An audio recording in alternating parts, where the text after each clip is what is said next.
O Brasil tem mais de 1.800 cursos de direito, o maior número do mundo.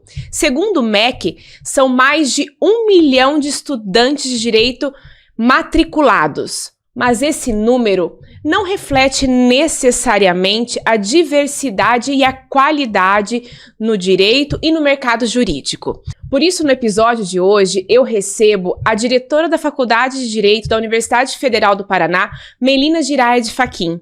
E eu sou Letícia Giovannini Garcia, promotora de justiça, e este é o Direito ao Ponto, o podcast da FEMPAR, que é a Fundação Escola do Ministério Público do Estado do Paraná.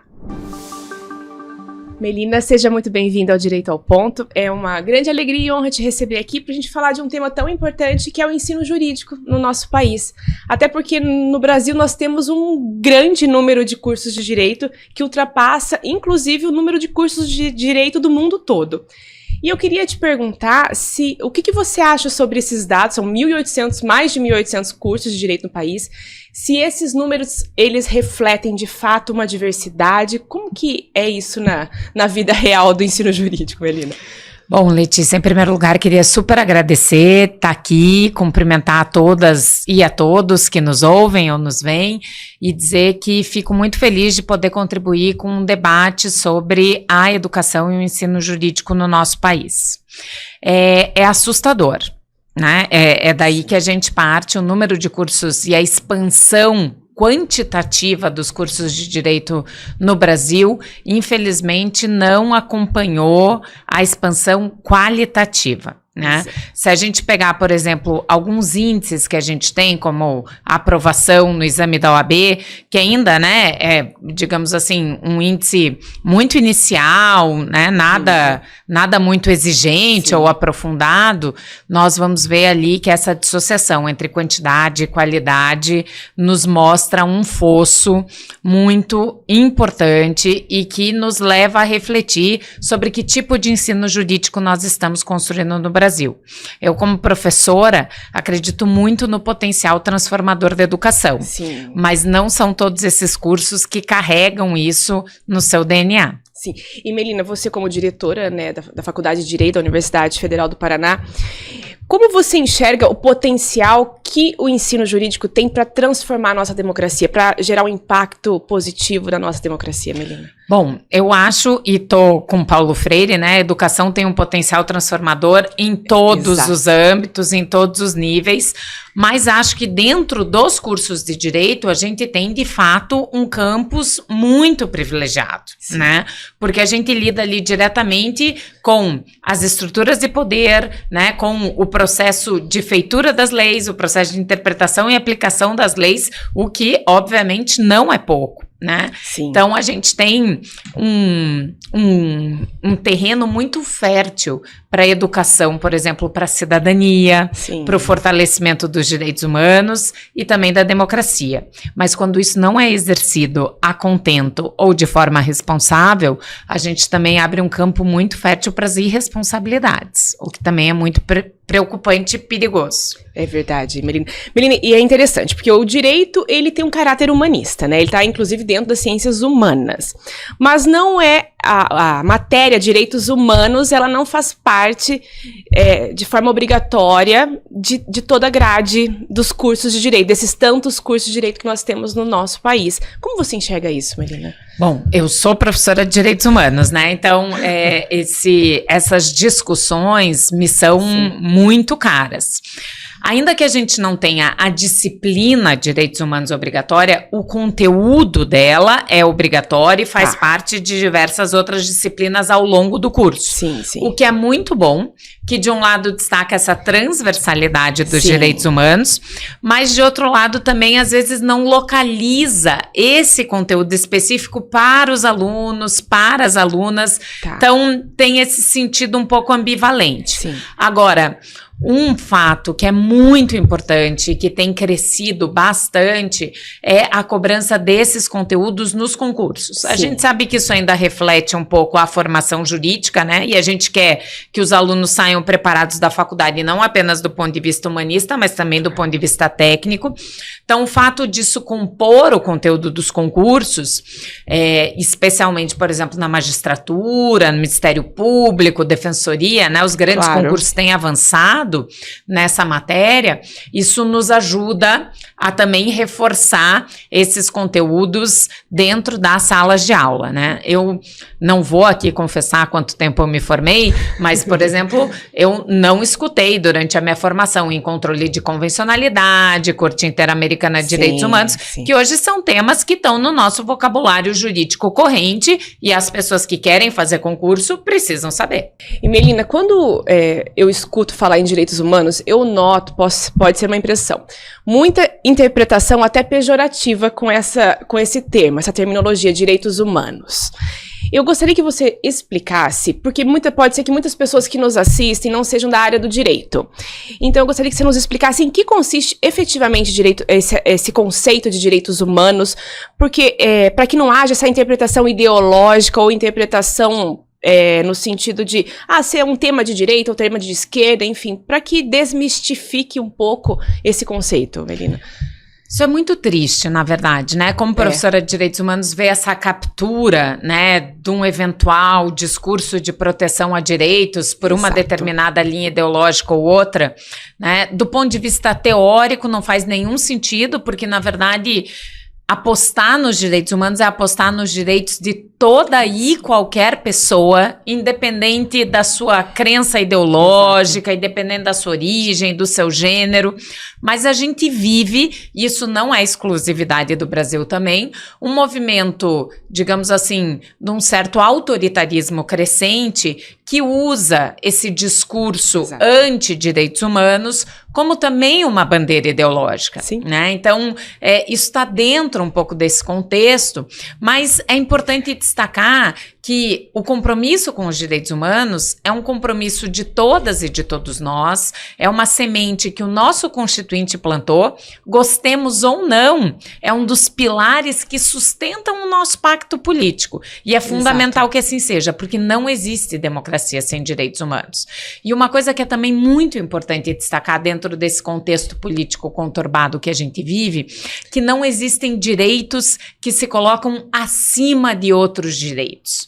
Né? Os direitos humanos, eles obviamente, em determinadas situações concretas, podem até colidir, e aí é fundamental que a gente tenha ou um comando legal ou, né, a própria jurisprudência dizendo que naquele caso qual dos direitos vai prevalecer sobre o outro, mas não existe dentro da nossa estrutura constitucional nenhum direito que seja maior ou se sobreponha sobre quaisquer outros direitos, né? Então, a gente às vezes vê uma certa maximização de alguns discursos, né, em favor de liberdade de expressão ou outras coisas assim, mas lembrar que, na verdade, os direitos humanos fazem parte desse conjunto constitucional, que eles se harmonizam em determinadas situações. Um determinado direito vai ceder espaço para que outro tutele melhor aquela relação ou aquele determinado conflito, mas eu particularmente fico muito triste quando escuto alguém falar que é contra os direitos humanos, porque isso é quase que uma contradição existencial, né? Porque direitos, na verdade, tocam a todas as pessoas, né? E a defesa dos direitos é algo que independe, né, de posição política, de origem, de crença. Portanto, é de fato um momento bastante desafiador que a gente vive nesse sentido. E eu vejo também muito contrassenso das pessoas, assim, Melina, porque elas, ao mesmo tempo que às vezes defendem bandeiras de ideologias que têm caráter humanista, como religiões, também há a defesa, muitas vezes, desses olhares mais radicais. Isso é muito complexo. Eu também acho muito, muito perigoso esses discursos de ódio, de desinformação. Claro que não é a regra, mas há discursos ainda extremistas.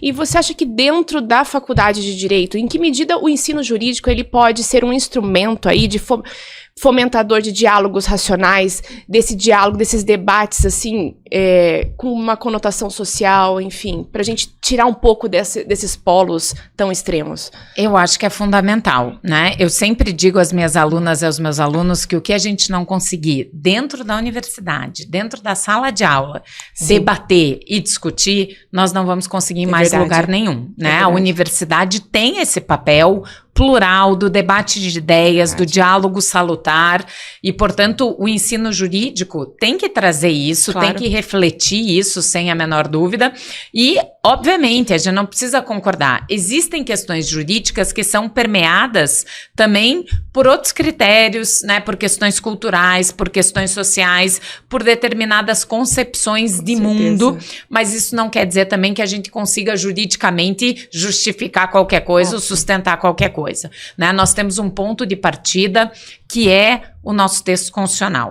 E o nosso texto constitucional coloca o respeito aos direitos humanos como esse ponto de partida. Então, óbvio, nós podemos ter... E sobre questões tensas e difíceis, que são as questões que também estão na pauta, por exemplo, das cortes, discussão ou definição sobre aborto, sobre liberdade religiosa, né? Mas essas são questões que o direito não pode se furtar. Não é porque elas são polêmicas que a gente não pode fazer, e sobretudo dentro das salas de aula. É ali que a gente deve começar esse debate. Sim. E quais práticas, existem práticas dentro, por exemplo, da Universidade Federal do Paraná para estimular esses diálogos sociais? Como isso vem sendo feito?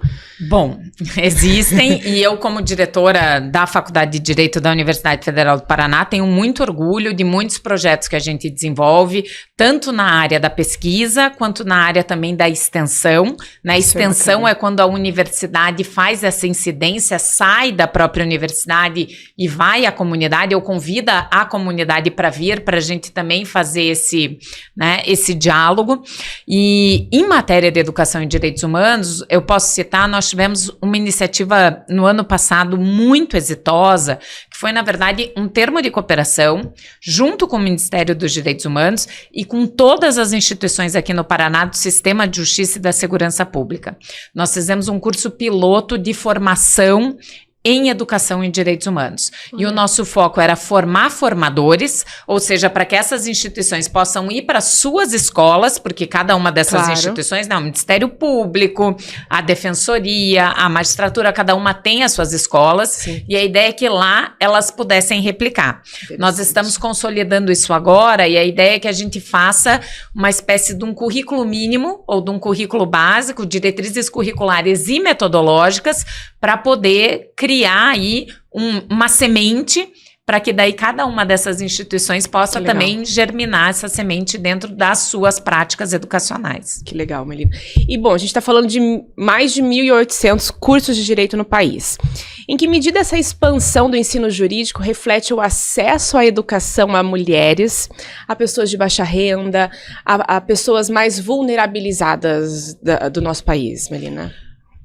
Tem esse lado, né, de nós termos uma expansão quantitativa para também democratizar o acesso ao ensino superior, que é uma vertente muito importante do ponto de vista da política educacional e até mesmo do cumprimento do que a própria Constituição estabelece em termos de direito à educação. Mas ainda restam muitos desafios para que a gente tenha uma educação jurídica que seja de fato, né, refletora dessa diversidade toda que a gente tem dentro da sociedade. Eu sou testemunha, sobretudo no sistema das universidades públicas, o quanto o sistema de cotas mudou e enriqueceu as nossas realidades e do curso de Direito da Universidade Federal do Paraná especificamente. Sou testemunha porque eu estudei numa faculdade sem sistema de cotas e voltei a ser professora numa faculdade já com um sistema de cotas implementado. Isso, obviamente, dá uma outra cara para o nosso curso, para os nossos debates, há um impacto enriquecedor para toda a comunidade jurídica, né? Nós temos hoje um curso muito mais plural, muito mais rico, com outros olhares, experiências que antes não chegavam, nesses lugares, o que é muito importante, mas nós ainda temos muitos passos a avançar, especialmente no que diz respeito à permanência. Não basta só dar acesso, é fundamental dar condição para que esses estudantes e essas estudantes permaneçam. Quando a gente fala em algumas vulnerabilidades, como por exemplo, dos estudantes indígenas, isso é ainda mais aguçado, né? Os estudantes migrantes, nós temos um projeto muito estruturado com a Cátedra Sérgio Vieira de Mello, na Universidade Federal do Paraná, para fazer essa acolhida, mas nós ainda precisamos aperfeiçoar. Nossa. Hoje, Melina, mais da metade, acho que do curso de Direito, talvez, seja formado por mulheres. Isso reflete, esse percentual reflete também nos espaços de direção das escolas, do corpo docente? Qual que é, ou há uma discrepância também na área do ensino jurídico no que diz respeito a mulheres? Que eu posso te dar uma resposta bem categórica. Não reflete. Tá. Né? Hoje, a maioria dos nossos estudantes e das nossas estudantes que ingressam nos cursos são, de fato, mulheres. Certo. Isso não se traduz nos corpos docentes das faculdades. Ainda não temos maioria feminina nesses corpos docentes, ainda que tenham tido muitos avanços nos últimos anos com o ingresso de mais mulheres, é preciso reconhecer, sim. Mas ainda não há paridade, de modo geral. E quando a gente chega nos cargos de direção, isso vai ficando ainda mais rarefeito. Eu sou a segunda mulher diretora de uma faculdade centenária, né? Isso fica bastante evidente. A Faculdade de Direito do Largo São Francisco acaba de eleger também a sua segunda diretora. E os cursos de Direito completam seu bicentenário. O curso da São Francisco aí já vai para o seu segundo centenário. Então, isso mostra, de fato, um cenário de desigualdade, o quanto esse protagonismo feminino está chegando aos poucos, mas ainda temos aí um caminhar bastante árduo, porque as faculdades, as universidades, elas estão no mundo, nós vivemos, infelizmente, num mundo que ainda tem estruturas muito masculinas e que, sobretudo, os postos de poder foram pensados para os homens. Exato. E você consegue explicar, assim, de que modo, ou enfim, pensarmos de que modo a grade curricular atual pode ajudar, auxiliar na redução desse funil aí de gênero que vem se formando ao longo de muitos e muitos anos, enfim? Sem dúvida. E eu acho que a gente tem que incluir, na verdade, mais lentes nisso. Acho que a lente de gênero é uma importantíssima, mas a questão racial também precisa acompanhar. Nós estamos implementando na Faculdade de Direito da Universidade Federal do Paraná um comitê para práticas pedagógicas antirracistas, seguindo muito a indicação dos professores Wallace Corbo, Felipe Almeida e Adilson Moreira Júnior no livro deles, Manual de Educação Jurídica Antirracista. Sim. Então, como pensar, né, pedagogias que apoiem o ensino jurídico nesse sentido, e também com as questões de gênero, obviamente, e aí eu acho que tem dois caminhos, Letícia. Um primeiro é o caminho dos conteúdos. Sim. Esses conteúdos precisam formar parte das discussões, né, das salas de aula do curso de Direito, né? Então, eu sou professora de Direitos Humanos e Direito Constitucional, para mim é quase que natural, não tem como falar dos grandes temas do direito constitucional sem trazer as questões de gênero, sem trazer as questões de raça e outras vulnerabilidades. Mas é importante que a gente tenha a noção que isso toca a todas as disciplinas, a todos os conteúdos, né? Então, trazer isso é muito importante. E, de outro lado também, há um ponto que eu acho fundamental, que é o reflexo disso também nos marcos teóricos, nos autores e nas autoras, sobretudo, que a gente cita e indica aos nossos alunos, né? Verdade. As bibliografias das disciplinas do curso de Direito ainda são majoritariamente masculinas, porque o mercado editorial jurídico também é majoritariamente masculino, né? Então, em especial em algumas matérias, né? Exatamente. Então, a necessidade da gente ir mudando um pouco esse cenário, indicando mais mulheres para que os alunos leiam e para que as alunas leiam, isso também é fundamental. Então, acho que é no conteúdo, mas também no suporte ali, nas fontes teóricas que a gente oferece, que nós conseguimos ir avançando nesse sentido. E, Melina, como que é exercer essa função de diretora da Faculdade de Direito da Universidade Federal do Paraná sendo uma mulher? Como que é isso pessoalmente? para mim é motivo de uma imensa honra, seja por como falei, né, eu acho que tem uma questão simbólica, histórica muito importante, né, 116 anos aí, a segunda mulher, mas também porque a primeira mulher foi, enfim, a nossa professora titular de Direito Constitucional, que foi a minha professora orientadora na graduação, a professora Vera Caran, então essa responsabilidade, obviamente, aumenta ainda mais tendo uma mulher tão inspiradora, né, vindo antes de mim.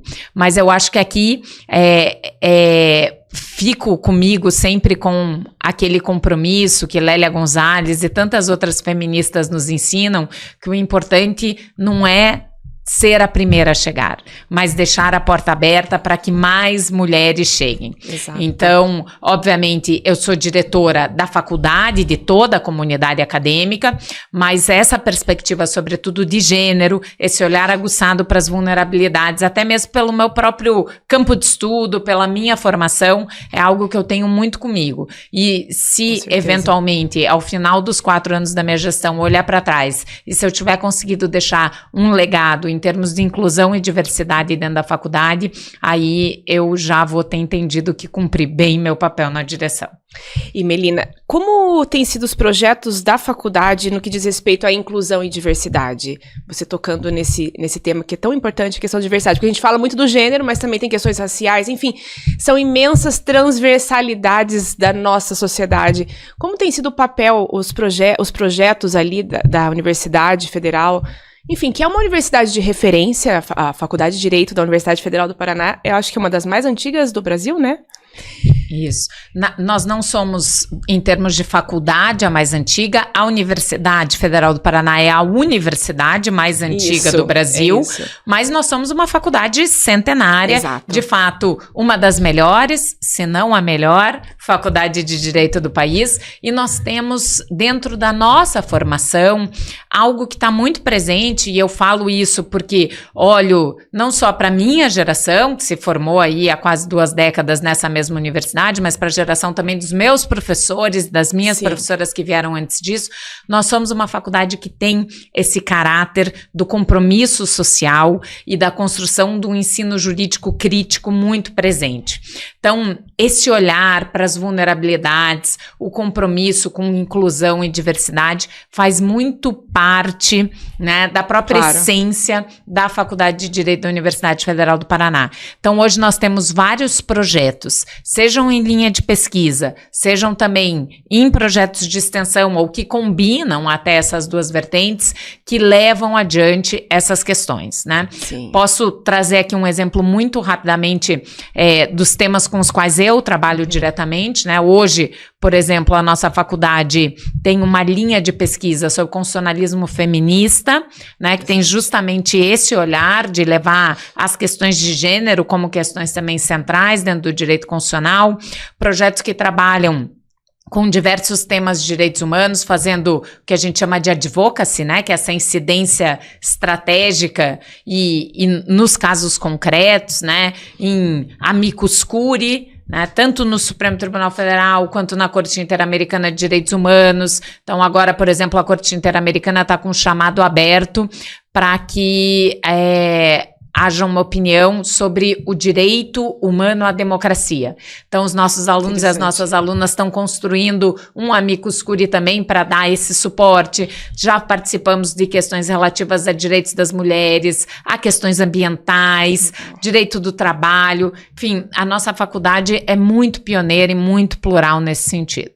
Bom, eu também estou formada há 2 décadas, me formei em 2005 lá em Jacarezinho, e eu não sei hoje como está, mas quando eu me formei, eu sentia uma certa dificuldade na época da faculdade, Melina, de ter esse olhar para a realidade social, a realidade prática, o dia a dia. Muito do que eu aprendi também foi muito dos meus estágios, mas na faculdade eu tinha a impressão de ser tudo tão teórico. Enquanto aluna de direito, você percebe, porque você foi aluna 20 anos atrás e hoje você é diretora, você percebe uma mudança de parâmetro, de olhares no ensino hoje? Ele é mais voltado para a vida real, para o concreto, ou ainda há esse apelo muito teórico, Melina? Bom, fazendo uma Porque não tem como, às vezes, dissociar tudo, né? Não tem como abrir mão do conservadorismo, daquela tradição, né? fazendo uma confidência, a gente se formou quase no mesmo ano. Eu me formei em 2006.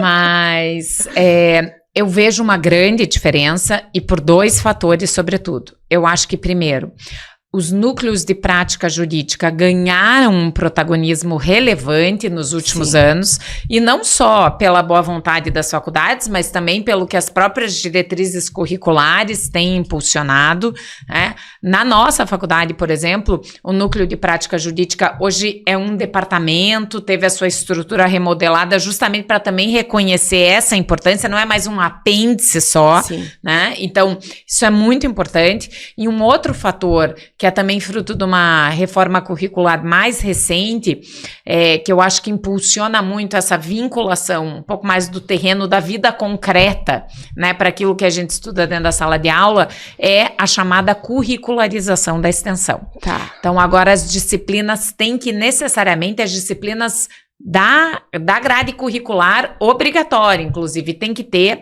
uma carga horária de extensão. Então, os professores e as professoras são levados a pensar de que maneira podem fazer essa incidência, né, e como que isso retorna para os conteúdos das disciplinas. Eu acho que isso vai ser ainda... está em curso de implementação, mas isso também vai ser um diferencial para que a gente não tenha esse fosso tão grande entre a teoria e a prática. Mas eu, particularmente, e venho de uma faculdade que tem um perfil, né, propedêutico muito forte, eu entendo também que a gente precisa apostar numa base teórica sólida, porque senão nenhuma prática se sustenta. Claro, eu falo porque eu me lembro muito, assim, eu entrei com 17 anos na faculdade e eu lembro matérias, assim, direito civil, aquela coisa que, pra mim, que era do interior do Paraná, de uma cidade de 30 mil habitantes, ouvia expressões, títulos de crédito, debênture, umas coisas que eu ficava ali sem entender o que era aquilo com 17 anos. Falei, gente, o que é isso? Porque o ensino jurídico, muitas vezes, acho que o ensino de forma geral, mas tem que ter esse olhar para o aluno que está ingressando. Às vezes é tão novo, 17, 18 anos, qual a realidade desse aluno? Porque aqui nós ainda estamos numa capital. Então, talvez, e 20 anos depois, muita coisa mudou também, né, Melina? Quando eu estava na faculdade, não havia esse giro de informações que hoje você joga no GPT, você descobre conceitos de tudo. Mas tem o outro lado da moeda também, que é a informação tem se tornado muito rasa e muito imediata. Você vê impacto disso na universidade, Melina? Enorme. Eu acho que a gente tem que partir do seguinte pressuposto, que os nossos alunos e as nossas alunas que chegam hoje na faculdade, eles, de um lado, têm muito acesso, muito mais acesso do que a gente tinha à informação e ao conhecimento, porque ao contrário da nossa época, né, que você tinha que descer lá na biblioteca, buscar naquelas fichinhas, manuais e pegar um livro, né? Eles estão dentro da sala de aula e estão super conectados. Então, isso é muito bom, mas ao mesmo tempo não substitui, obviamente, o elemento humano dessa equação, né? Então, saber como pesquisar, saber como procurar. Eu, particularmente, sou uma grande entusiasta desse tipo de ferramenta. Acho que a inteligência artificial deve ser usada nas pesquisas jurídicas, mas, obviamente, não como um critério de substituição. Então, acho que a gente tem que avançar muito, por exemplo, no uso ético da inteligência artificial. Quais são os parâmetros, né? O que pode, quando a gente usa, como a gente deixa isso claro e evidente. Então, é fundamental que a gente avance nesse sentido. Mas essa é uma realidade posta, né? Então, a questão é como nós vamos fazer um bom uso dessas ferramentas e como esse conhecimento, que é tão fácil às nossas alunas e aos nossos alunos hoje, como ele pode passar por um filtro humano, crítico e importante, né? A gente tem algumas discussões hoje muito interessantes, por exemplo, como o próprio direito a ter um julgamento humano, né? Será que as máquinas seriam mais inteligentes ou mais eficientes nessa função de dizer o direito, né, da jurisdição? Creio que não. Não significa que juízes e juízas não possam usar. O próprio Conselho Nacional de Justiça já regulamentou isso. Né? Então, de que maneira a gente pode usar, mas pode usar não como um critério aniquilador, né, mas como um critério, na verdade, promotor aí da crítica e do senso humano que tem que guiar as decisões jurídicas. A gente ganhou tempo, digamos, nessa aceleração de informações, mas também temos que cuidar para não perder a profundidade. Acho que o livro nunca vai cair de moda, né, Melina? Não vai. Espero que não. De mim, não. De mim também não. E hoje você vê... Que tipo de mudanças você enxerga que seriam importantes hoje para o ensino jurídico, Melina? Adaptando a essa nova realidade, enfim. Bom, como diretora da faculdade e como professora, eu carrego um grande incômodo comigo, que é o fato da gente ainda não ter evoluído, sobretudo nas nossas metodologias e pedagogias do ensino jurídico. Tá. De um modo geral, nós damos aula, como tivemos aula, e como os nossos professores tiveram aula e as nossas professoras tiveram aula. Então, eu acho que pensar o papel de metodologias mais ativas, né, porque nós avançamos muito em inclusão de novos conteúdos que antes não estavam postos. Mas eu acho que a gente ainda tem dificuldade de dar este passo metodológico e pedagógico. Então, acho que se eu fosse destacar um fator, a mim, como professora, é o que mais tem me preocupado aí e levado a reflexões de como nós podemos trabalhar, até porque são gerações que já chegam de modo diferente, né? São gerações nativas digitais, né? Então, não só do ponto de vista da inclusão das tecnologias e dessas ferramentas, mas também como conseguir dentro da sala de aula, né, fazer um ensino que não seja, como dizia o Paulo Freire, um ensino bancário, né, que você vem, deposita o conteúdo nos alunos e vai embora. Que seja de fato uma prática pedagógica dialógica, que a gente consiga instigar os alunos a pensar, que eles consigam ver sentido prático nisso que a gente está falando. Eu acho que isso passa muito por esse caminho, e aqui eu ainda acho que a gente tem bastante chão para caminhar. A forma de comunicação, né? Como se comunicar com os alunos. Porque a nossa geração, ela não vivenciou, até enquanto alunos, tanta mudança como a que vemos hoje. Enquanto você hoje, como professora, diretora, você, a Melina, aluna, a Melina hoje diretora. Foi um universo de transformações esses anos todos. Então hoje o teu diálogo com os alunos é completamente diferente do diálogo que os seus professores tiveram contigo, não acha? Com certeza. E eu acho que esse tempo é ainda mais acelerado. Sim. Porque a distância da nossa geração para a geração dos nossos professores não foi tão impactada por tanta aceleração e mudanças como tecnológicas hoje. Quanto hoje. Então, sem a menor dúvida. Eu acho que não só a faculdade de Direito, as universidades, no modo geral, precisam se comunicar. As pessoas na sociedade precisam voltar a valorizar o espaço da universidade, né? Há um certo descrédito por conta, acho que também, sobretudo, aí desse fenômeno das redes sociais, né? Um certo descrédito dessa formação que as universidades também fomentam. Isso eu acho muito importante resgatar. E, de outro lado, obviamente, é fundamental que, ao mesmo tempo que se resgate esse papel da universidade, a universidade não se mantenha, né, imune a essa geração que tem uma outra linguagem, que também tem uma outra forma de perceber o mundo e de se relacionar com ele.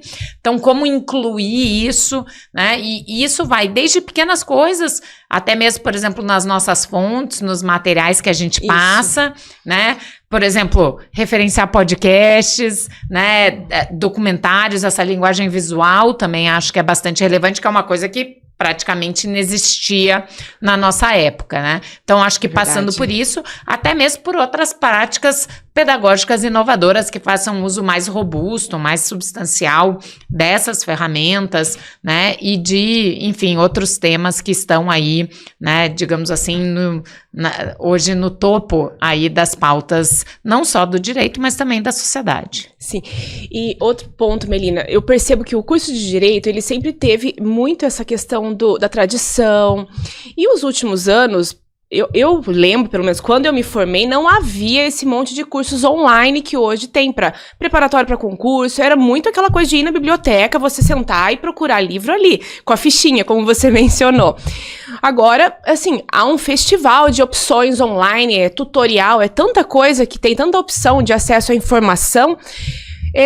Eu fico me perguntando de que forma a gente vai conseguir compatibilizar a inovação com tradição dentro do ensino jurídico, que eles têm essa necessidade da tradição, mas também hoje tem a necessidade de ter essa adaptação para a inovação, Melina?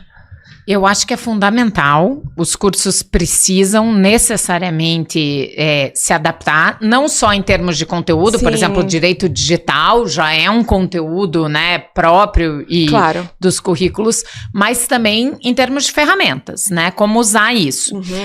Obviamente, com muito cuidado, sobretudo, né, Claro. quando a gente está falando de ensino à distância, Pois é. porque o ensino à distância, a meu ver, dentro da formação jurídica, não pode ser integral, não pode ser preponderante, ele precisa ser complementar.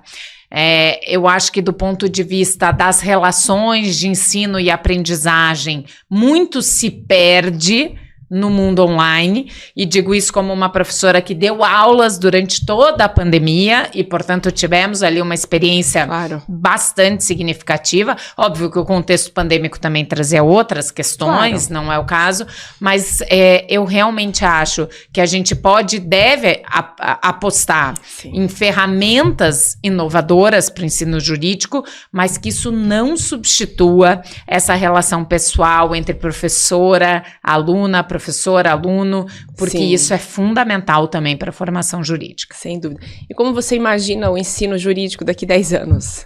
Não sei se é possível isso, mas enfim.